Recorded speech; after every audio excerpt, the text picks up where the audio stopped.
बांग्लादेश की सियासत में फिर हलचल तेज है। प्रधानमंत्री पद की शपथ लिए तारिक रहमान को महज कुछ ही दिन हुए हैं और विरोध के स्वर बुलंद कर दिए हैं नाहिद इस्लाम ने। आरोप सीधे सत्ता पर हैं, इशारों में भारत का भी जिक्र हुआ है। सवाल ये कि क्या बांग्लादेश में पुरानी सियासी ताकतों की वापसी की पटकथा लिखी जा रही है? क्या नई सरकार की शुरुआत ही टकराव से हो रही है?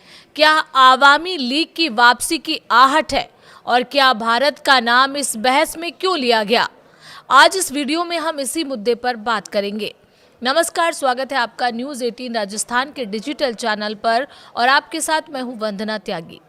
बांग्लादेश में हालिया चुनाव के बाद बांग्लादेश नेशनलिस्ट पार्टी यानी बीएनपी की सरकार बनी है, जिसके नेता हैं तारिक रहमान। लेकिन चुनाव के नतीजों के साथ ही सियासी खेमों में खींचतान शुरू हो गई है। नाहिद इस्लाम, जो नेशनल सिटीजन पार्टी के संयोजक हैं और पूर्व अंतरिम प्रमुख मोहम्मद यूनुस के करीबी माने जाते हैं, उन्होंने आवामी लीग के दफ्तर फिर से खुलने पर कड़ा एतराज जताया है। उनका दावा है कि बिना सरकार की हरी झंडी ऐसा संभव नहीं है। इधर आवामी लीग, जिसकी अगुवाई पूर्व प्रधानमंत्री शेख हसीना करती रही हैं, उनके कई जिलों में दफ्तर खुलने की खबर सामने आई है। सियासी बयानबाजी के बीच भारत का नाम भी चर्चा में है। वहीं नए खेल मंत्री ने भारत और बीसीसीआई से रिश्ते सुधारने के संकेत दिए हैं। तो क्या बांग्लादेश में नई सरकार के सामने सबसे बड़ी चुनौती राजनीतिक स्थिरता की है? ध्यान देने वाली बात यह है कि आवामी लीग, जिसका नेतृत्व लंबे समय तक शेख हसीना करती रही हैं, जुलाई 2024 के आंदोलन के बाद सत्ता से बाहर हो गई थी। अंतरिम सरकार ने उसकी राजनीतिक गतिविधियों पर पाबंदी लगाई, लेकिन अब रिपोर्ट कहती है कि कम से कम 10 जिलों में 12 जगहों पर पार्टी कार्यालय दोबारा खुले हैं। खुलना, नोआखाली और बुरगुना जैसे इलाकों में कार्यकर्ताओं ने ताले तोड़े हैं, राष्ट्रीय ध्वज फहराया है, बंगबंधु शेख मुजीबुर रहमान और शेख हसीना की तस्वीरों पर पुष्पांजलि अर्पित की है और जय बांग्ला के नारे लगाए हैं। वीडियो सोशल मीडिया पर वायरल हुए और यहीं से विवाद ने राजनीतिक रंग पकड़ लिया। नाहिद इस्लाम ने चेतावनी दी है, अगर प्रशासन ने कार्रवाई नहीं की तो राजनीतिक प्रतिरोध होगा। अब बात यह कि भारत का जिक्र क्यों हुआ? इस पूरी बहस में भारत का नाम भी सामने आया है।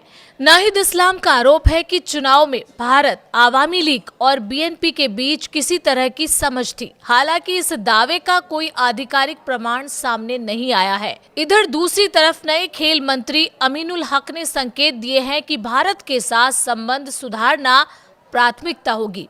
उन्होंने संसद भवन में भारत के उप उच्चायुक्त से मुलाकात की और T20 वर्ल्ड कप को लेकर सकारात्मक बातचीत की बात कही। आपको बता दें कि अंतरिम सरकार के दौर में क्रिकेटर मुस्तफिजुर रहमान को आईपीएल से बाहर किए जाने के मुद्दे पर बांग्लादेश ने भारत में आयोजित T20 वर्ल्ड कप में भाग नहीं लिया था। अब नई सरकार इस कड़वाहट को खत्म करने के संकेत दे रही है। सिर्फ राजनीतिक दफ्तरों का मुद्दा ही नहीं, संविधान सुधार भी बड़ा विवाद बना हुआ है। जुलाई में नेशनल चार्टर 2025 में, जिसे अंतरिम सरकार ने तैयार किया था, उसमें 80 से ज्यादा प्रस्ताव शामिल हैं। मुख्य बिंदु क्या है उस प्रस्ताव के?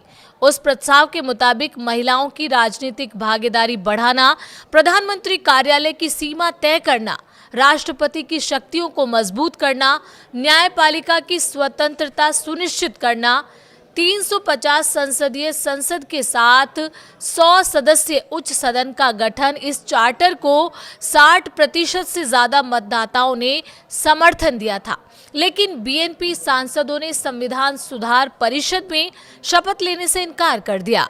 नाहिद इस्लाम का कहना है, सुधार परिषद के बिना संसद निरर्थक है।